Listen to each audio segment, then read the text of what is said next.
Hello dear student, right. तो अभी बहुत इंटरेस्टिंग टॉपिक हम लोग पढ़ रहे हैं, वर्किंग ऑफ मल्टीप्लायर। कैसे 1,000 का इन्वेस्टमेंट मार्केट में 5,000 बनाता है, राइट। मतलब हम अगर 1,000 इन्वेस्टमेंट करेंगे तो मार्केट में 5,000 होता है। कैसे मल्टीप्लाई होता है, ये वर्किंग मल्टीप्लायर किसने बनाया था? The concept of multiplier was develop by R.F. Kahn, economist था एक बड़ा, 1931, राइट। तो ही explain the multiplier shows the effect of increase in investment income. मतलब जितना इन्वेस्टमेंट करेगा उतना इनकम बढ़ता है, जितना इन्वेस्टमेंट करेगा उतना इनकम बढ़ता है। जैसे कि मान लो आपकी एक दुकान है, तो आप वो एक दुकान से आप महीने में 1 लाख कमा रहे हैं, तो साल में 12 लाख कमाएंगे। वैसे आपकी 10 दुकान रहेगी तो इन्वेस्टमेंट बढ़ेगा, तो इनकम भी तो बढ़ेगा ना यार। तो इसको तो कैसे इनकम और इन्वेस्टमेंट बढ़ता है वो चीज़ समझा रहा है। तो investment multiplier is the ratio of final change in income to change in investment. मतलब इन्वेस्टमेंट पे कितना चेंज आया वो कॉन्सेप्ट समझा रहा था। तो मल्टीप्लायर कौन है? के। तो एक फॉर्मूला लेके चलो, 1 डिवाइड बाय 1 माइनस MPC।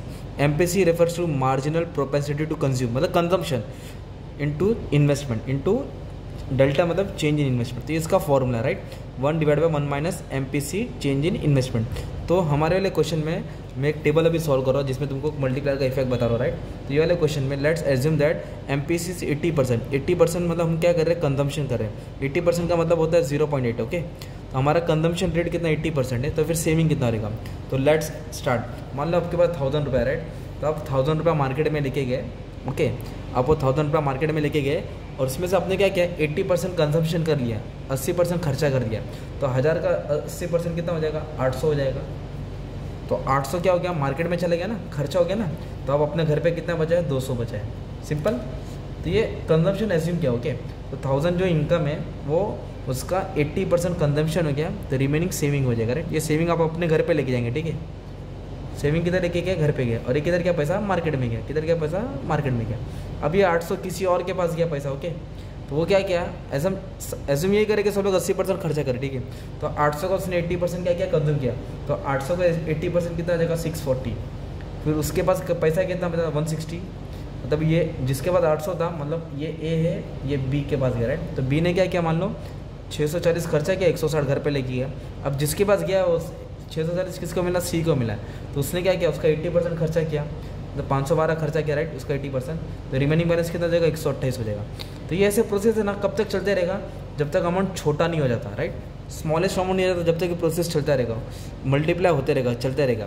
तो ऐसा करके ना, तो ये साइड का टोटल लेंगे तो 5,000 आ जाएगा। इनकम को ऐड कर लेंगे ना ऐसा सबका, तो 5,000 हो जाएगा, राइट। कितना हो जाएगा? 5। और कंजम्पशन को ऐड कर लेंगे तो 4,000 हो जाएगा। तो 5 में से 4 गया तो कितना हो जाएगा? 1,000 सेविंग हो जाएगा, ठीक है।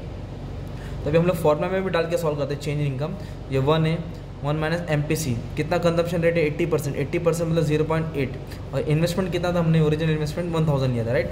तब इसको सॉल्व करेंगे, राइट। तो सॉल्व करके क्या आंसर आ रहा है? तो ऊपर 1,000 रहेगा, 1 में से 0.8 गया तो 0.2 आएगा। तो इसको डिवाइड कर देंगे तो 5,000 आएगा, राइट। तो जितना इनकम में चेंज आया 5,000, मतलब इन्वेस्टमेंट कितना है? 1,000, और कितना बन रहा है वो? 5,000। कब? जब 80% कंजम्पशन रेट है, राइट। तो ये मल्टीप्लायर इफेक्ट होता है। मतलब जितना इनकम डालेंगे ना, मतलब जितना इन्वेस्टमेंट करेंगे उतना इनकम बढ़ेगा, और जितना इनकम कमाएंगे उतना इन्वेस्टमेंट बढ़ेगा। तो ये दोनों का रिलेशन होता है, राइट। अभी जैसे कि मान लो आपके पास 50 लाख रखा है घर पे, तो 50 लाख कुछ काम का नहीं है। घर पे जितना है 50 लाख ही रहने वाला है। बट वो 50 लाख का आप 10 कार खरीदते, 5-5 लाख का टैक्सी खरीदते, राइट। तो आपने क्या किया? इन्वेस्टमेंट किया, तो 10 गाड़ी आ जाएगी। तो 10 गाड़ी से आपको क्या इनकम आना चालू हो जाएगा ना। तो फिर वही इन्वेस्टमेंट से इनकम बढ़ता है, फिर इनकम से इन्वेस्टमेंट बढ़ता है। तो इसके लिए फिर इन लोगों ने डायग्राम के थ्रू एक्सप्लेन करा है। तो आ जाओ। तो late assume aggregate supply. Aggregate supply 45 degree constant है। तो अभी हम लोग को क्या बनाने का? एग्रीगेट डिमांड बनाने का। तो एग्रीगेट डिमांड मैंने 1 ले लिया, consumption, investment, government expenditure, right. तो जब डिमांड और सप्लाई मिलते हैं तो इक्विलिब्रियम पॉइंट होता है। तो अपने लेवल ऑफ इनकम कितना हो गया? Y1 हो गया, राइट। तो इतना इनकम बढ़ेगा। फिर जैसे ही एग्रीगेट डिमांड राइट साइड में शिफ्ट होगा, कब? जब कंजम्पशन, इन्वेस्टमेंट, गवर्नमेंट एक्सपेंडिचर के साथ एक्सपोर्ट और इंपोर्ट हो जाएगा। मतलब जब डिमांड और बढ़ता है तो इक्विलिब्रियम राइट साइड में शिफ्ट हो जाएगा, तो नेशनल इनकम क्या हो जाएगा? और बढ़ जाएगा। इस तरह इनकम और इन्वेस्टमेंट मल्टीप्लाई होकर बढ़ते रहते हैं, ओके। तो ये मल्टीप्लायर इफेक्ट R.F. कान ने समझाया, 1931 economics, multiplier, working of multiplier. तो एकदम सिंपल लैंग्वेज में तुमको मैंने एक्सप्लेन करा था, राइट। इसका स्क्रीनशॉट लेके आप रख सकते हैं। एग्जाम में अच्छे से टेबल डायग्राम बना के सॉल्व कर देना, अच्छा खासा मार्क्स मिल जाएगा, राइट। और भी मैं बहुत सारे इकोनॉमिक का वीडियो अपलोड कर चुका हूँ, मैक्रो इकोनॉमिक के रिलेटेड, तो आप देख सकते हैं, ठीक है। Thank you very much.